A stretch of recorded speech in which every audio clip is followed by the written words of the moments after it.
ঘুম থেকে ওঠার সাথে সাথে তোমার লুঙ্গি ভিজলো কেমন করে? কি করে ভিজলো তা আমি কি করে জানবো? কি রে, জানবে মানে? লুঙ্গি পরে ঘুমিয়েছো তুমি, আর তুমিই জানো না কি করে ভিজলো? আরে না, আমি জানি না কি করে ভিজলো। ওয়েট, আমি ধরে দেখি আসলে তোমার লুঙ্গিতে কি আছে। এখানে ধরার কি আছে? হয়তো পানি পড়েছে।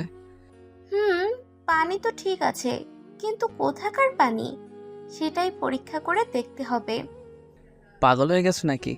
এমনভাবে কথা বলছো মনে হচ্ছে আমি কি না কি করে ফেলেছি। সরো, আমায় ফ্রেশ হতে যেতে হবে। সরি, ফ্রেশ পরে হবেক্ষণ। আগে আমায় দেখতে দাও এটা কিসের জল। অথরা কথাটা বলেই অয়নের লুঙ্গির উপর হাত দিল। অয়ন অথরার দিকে তাকিয়ে আছে বিরক্তি নিয়ে। এই মেয়েটা সব সময় অয়নকে নিয়ে সন্দেহ করে। কিছু থেকে কিছু হতে দেরি, সন্দেহ করতে এক মুহূর্ত দেরি হয় না। অয়ন অপরাধীর মতো অথরার দিকে তাকিয়ে আছে। অথরা অয়নের লুঙ্গিতে হাত দিতে অথরার মুখ কুঁচকে ওঠে। অথরা অয়নকে উদ্দেশ্য করে চোখ মুখ কুঁচকে বলে ওঠে, ছি, এটা কি? এত আঠালো কেন? আঠালো মানে? এটা আঠালো কেমন করে হবে? ভালো করে দেখো তারপর বলো। ধুর, আমি ভালো করেই দেখেছি। এটা ভীষণ আঠালো, মনে হচ্ছে অন্য কিছু আছে এতে। অন্য কিছু থাকবে মানে? আর তুমি আমার দিকে এমন করে তাকিয়ে আছো কেন? আমি তোমার চোখের ভাষা বুঝতে পারছি না। না বোঝার কি আছে? ছেলে মানুষদের তো এই একটা সমস্যা নয়, ওদের অনেক সমস্যা আছে। ওরা সকালবেলা ঘুম থেকে উঠে পড়লেই হয়, ওদের অবস্থা তখন দেখার মতো থাকে। আমি তো রোজ দেখি। ছি ছি অধরা, তুমি এসব কোন ধরনের কথা বলছো? কেউ শুনে ফেললে কি ভাববে বলো তো? কি আর ভাববে? যা সত্যি তাই ভাববে। হয়েছে, এখন তুমি বলতে চাও আমার ওটা হয়েছে তাই তো? ওকে ফাইন, মেনে নিয়েছি আমি তোমার কথা। এখন তুমি খুশি তো? ওহো, এতটুকুতে তো আমি খুশি হতে পারি না। আমার প্রশ্ন হলো, ঘরে বউ থাকার পরেও তোমার অবস্থা এমন কেন হবে? স্বপ্নের মাঝেও দোষ করবে কেন? আমার ইচ্ছে হয়েছে তাই করেছি, এখন আসছি। অয়ন খানিকটা ঝাড়ি মেরে অথরার পাশ থেকে উঠে পড়ল। অয়ন উঠে পড়তেই অথরা মিটমিট করে হাসতে লাগলো। অথরার এই হাসির অনেক কারণ আছে। অয়নের লুঙ্গি ভেজা থাকার কারণ অথরা জানে। আসলে এমনিতেই গরম পড়েছে, তার উপর বিদ্যুৎ তো থাকেই না। সব মিলিয়ে অয়ন কিছু সময় পর পর ঘেমে যায়। আর অয়নের গায়েই লুঙ্গি ভিজে গেছে। অথরা সব জানার পরেও একটু মজা করার জন্য আর নিজের স্বামীকে চালানোর জন্য এমন করেছে। অয়ন ফ্রেশ হতে চলে যেতেই অথরা বিছানা গুছিয়ে নিল। বিছানা গুছিয়ে নিয়ে অয়নের জন্য অপেক্ষা করতে লাগলো সে। অয়নের আজ অফিস নেই, এই সুযোগে অয়নের সাথে একটু রোম্যান্স করা যাবে। অথরা কিছু সময় অপেক্ষা করতেই অয়ন একদম ফ্রেশ হয়ে শাওয়ার নিয়ে রুমে ফিরল। অয়নের ভেজা শরীর দেখে অথরা লোভনীয় দৃষ্টিতে অয়নের দিকে তাকালো। অয়ন টাওয়াল পরে অথরার সামনে আসতেই অথরা দুম করে অয়নের টাওয়ালের গিটির উপর নিচের হাত রাখল। অথরা দম করে এমন কিছু করবে অয়ন বুঝতে পারেনি। অয়ন খানিকটা ভয় পেয়ে গিয়ে অথরাকে উদ্দেশ্য করে কাপা গলায় বলতে লাগলো, এই এসব কি করছো তুমি? সকাল সকাল তোমার মাথাটা কি গেছে? আমার মাথা ঠিক আছে সোনা। আর আমি কি করেছি? হ্যাঁ, আমি বুঝতে পারছি না।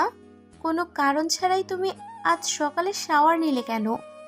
তো আর কি করব? তুমি না বললে আমার স্বপ্নের মধ্যে অনেক রকমের দোষ হয়ে গেছে? এখন স্বপ্নে যদি আমি দোষ করে থাকি তো ফ্রেশ হতে হবে না আমায়? তার মানে তুমি স্বীকার করে নিলে যে সত্যিই তুমি স্বপ্নে দোষ করেছো? আমার স্বীকার করা না করাই কি আছে? আপনি তো প্রমাণ করে দিয়েছেন আমি বাজে কাজ করেছি, তাই শাওয়ারও নিয়ে নিয়েছি। তাই নাকি? এতক্ষণ আমার বিশ্বাস ছিল না নিজের ওপর, কিন্তু তোমার কাজগুলো দেখে এখন আমার পূর্ণ ভরসা আছে। নিশ্চয়ই তুমি কিছু একটা খারাপ কাজ করেছো। ছি অয়ন, ছি! নিজের স্ত্রী থাকার পরেও পর নারীর প্রতি তোমার এত লালসা, ভাবতেই আমার শরীর শিউরে উঠছে। অধরা, একদম উল্টাপাল্টা কথা বলবে না বলে দিচ্ছি। আমার অন্য নারীর প্রতি কেন লালসা জাগবে? তুমি ভালো করেই জানো আমি তোমায় ছাড়া অন্য কাউকে পছন্দ করি না। সেটা আমি জানি, কিন্তু তোমার মন তো জানে না ঠিক অন্য কেউ তোমার মনে আছে। আমি আজকেই বাপের বাড়ি চলে যাব। অধরার অভিমানী কণ্ঠে বলা কথাটা শুনে অয়ন শুধু যে অবাক হয়েছে তা নয়, বরং ভীষণ রকম চমকেও গিয়েছে সে। সামান্য একটা ব্যাপার নিয়ে অধরা বাপের বাড়ি যেতে চাইছে। অয়ন অবাক কণ্ঠে অধরাকে উদ্দেশ্য করে বলতে লাগলো, কি বললে তুমি? মানে আমি কি এমন পাপ করলাম যার কারণে তুমি আমায় ছেড়ে যাওয়ার কথা বলছো? স্বপ্নের মধ্যে অন্য মেয়ের সাথে খারাপ কাজ করা কি পাপের কাজ নয়? ভাগ্যিস সকালে হাতে নাতে ধরা পড়েছো, তা না হলে তো পুরো পাল্টি খেয়ে যেতে। এই একদম বাজে কথা বলবে না। আমি অন্য নারীকে কেন স্বপ্নে দেখতে যাব? আমার নিজের নারী আছে না? নিজেরটা থাকার পরেও তো অন্য মেয়ে তোমার স্বপ্নে এসে তোমার দোষ কাটিয়ে গেছে, সেজন্যই তো সকাল সকাল শাওয়ারও নিয়ে এসেছো। হায় আল্লাহ, এই মেয়েটাকে নিয়ে আমি এখন কোথায় যাই? মানে দুনিয়ার যত মিথ্যা অভিযোগ আছে সব আমার মাথায় দিয়ে তুমি সব সময় আমার থেকে দূরে থাকতে চাও, এটাই হচ্ছে কথা। তাই নাকি? আর নিজে যেই কাজগুলো করেছেন ওইগুলো কিছু না? এজন্যই তো বলি আমার কাছে কেন আসে না। আজ বুঝলাম কেন আসে না। আসলে স্বপ্নতে অন্য কেউ আসে। বলো বলো, তোমার যা ইচ্ছে হয় বলো। আমি তো জানি আমি কোনো পাপ করিনি, এটাই যথেষ্ট। অয়ন কথাটা বলতেই অধরার সামনে দিয়ে চলে যেতে নিল। অধরা তাকে নিয়ে এত বাজে কথা বলতে পারল? অধরা কি নিজের স্বামীকে এখনো চিনতে পারেনি? অয়ন কেমন সেটা যদি অধরা না জানে তবে সংসার করবে কেমন করে? অয়ন অভিমান করে অধরার সামনে দিয়ে কোনো কথা না বলেই হনহন করে হেঁটে চলে যেতে নিল। 1 মিনিটের জন্যে অয়ন এটাই ভুলে গেছে যে তার পরনে আছে একটি টাওয়াল, আর সেই টাওয়ালের ওপর অধরার হাত। অয়ন খেয়াল না করেই হেঁটে অধরাকে ক্রস করার সাথে সাথে অয়নের টাওয়াল খুলে যায়, আর টাওয়ালটা অধরার হাতেই থেকে যায়। অধরা টাওয়াল নিজের হাতে নিয়ে অয়নের দিকে তাকিয়ে দুষ্টু একটা হাসি দিয়ে বলতে লাগলো, বাহ বাহ, আজকাল মানুষ দেখি রেগে গেলে জামা কাপড় ছাড়াই চলে ভালোবেসে। অধরার কথায় অয়নের টনক নড়ে। অয়ন এদিক ওদিক তাকিয়ে নিচের দিকে তাকাতেই চমকে উঠল। অয়ন অধরার হাতের দিকে তাকিয়ে দেখে তার পরনে থাকা টাওয়ালটা অধরার হাতে। অয়ন দ্রুত গতিতে নিজের হাত দিয়ে নিজের লজ্জা নিবারণ করে অধরাকে উদ্দেশ্য করে খানিকটা চেঁচিয়ে বলতে লাগলো, এটা কি হলো? কোন ধরনের অসভ্যতামি করছো তুমি? আমার টাওয়েল কেন খুলে নিলে? এই, আমি কোনো অসভ্যতামি করিনি, ওকে? তুমি নিজেই তো নিজের টাওয়াল ঠিক মতো পরতে পারো না, আমার কি দোষ? হয়েছে হয়েছে, এখন নিজের স্বামীকে আর লজ্জা না দিয়ে টাওয়েলটা দিয়ে আমায় উদ্ধার করো। সরি, করবো না। আমার সাথে ভালোভাবে কথা বলতে হবে, একদম অনুরোধ করে করে টাওয়াল চাইতে হবে। যদি আমার মন গলে যায় তবে আমি দিয়ে দেব। এটা কিন্তু কোনোভাবেই ঠিক হচ্ছে না অধরা। আমার মান সম্মান ক্ষুণ্ণ করতে তোমার কি একটু বাচ্ছে না? আরে রাখো তোমার মান সম্মান। এমন একটা ভাব করছো যেন মনে হচ্ছে আমি ওর আগে তোমায় কখনো এমনভাবে দেখিনি। আচ্ছা হয়েছে তো, সরি প্লিজ সোনা, আমার টাওয়েলটা দিয়ে দাও। আর কখনো তোমার সাথে তর্ক করব না আমি। ওহ আচ্ছা, তার মানে অন্য কারোর সাথে করবে তাই তো? উফ, এমনভাবে পেইন দিবে আমায়? বললাম তো, আর কোনো ধরনের ঝগড়া আমি করব না। ঝগড়া করলে ভালোবাসা বাড়ে, তার মানে তুমি আমায় আর ভালোবাসো না। অধরার কথার কোনো আগা মাথা কিছুই যেন অয়ন বুঝতে পারছে না। এই মেয়ে আসলে চাইছেটা কি?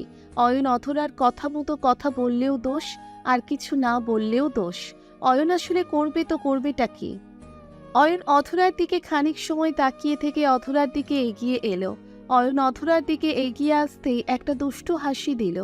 অধরা অয়নের ঠোঁটের কোণে দুষ্টু হাসি দেখে অয়নের দিকে টাওয়ালটা এগিয়ে দিয়ে বলতে লাগলো, এই, একদম কাছে আসবে না।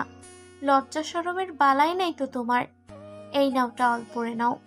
হুম হুম, তখন এত ভালো করে বলছিলাম টাওয়েল দিতে, তখন তো দাওনি, এখন আর চাই না। তো না চাইলে নাই, আমার দিকে এমন করে তাকিয়ে হাসছো কেন? হ্যাঁ, কারণ আমি এখন আমার মতোই এক অবস্থা তোমার করব, তারপর আপনাকেও শাওয়ার করাবো। মানে? এই ফাজিল, হায় আল্লাহ, খাল কেটে আমি কুমির নিয়ে এলাম না তো? অধরার কথাটা শেষ হবার আগে অয়ন অধরার কাছে চলে যায়। অধরার কাছে আসতেই অধরা অয়নের দিক থেকে মুখ নামিয়ে নিল। হঠাৎ করেই অধরার ভীষণ লজ্জা লাগতে শুরু করেছে। অয়ন এমন করে তাকে লজ্জায় ফেলে দিবে অধরা হয়তো ভাবতেও পারেনি। অয়ন অধরার বাহুতে আলতো করে হাত রেখে অধরাকে নিচের দিকে ঘুরিয়ে নিল। অধরা চোখ বন্ধ করে আছে। অয়ন অধরার হাত জোড়া তার চোখের উপর থেকে সরিয়ে দিল। অথরাকে নিচের সাথে মিশিয়ে নিয়ে অয়ন অথরার কানের কাছে নিচের মুখ নিয়ে ফিসফিস করে বলতে লাগলো। প্রস্তুত হয়ে নাও সোনা, এখন তোমার অবস্থাও আমার মতেই হবে। এমন কিছু করিও না অয়ন, আমার এসব একদম চাই না। এখন এসব বললে তো হবে না জান, কারণ এখন যদি তুমি আমায় কাছে না আসতে দাও তো অন্যারই আমার কাছে চলে আসবে। সেটা কি আদৌ ভালো দেখাবে বলো? আমার কথায় আমাকে ফাঁসানো হচ্ছে। একদম তাই।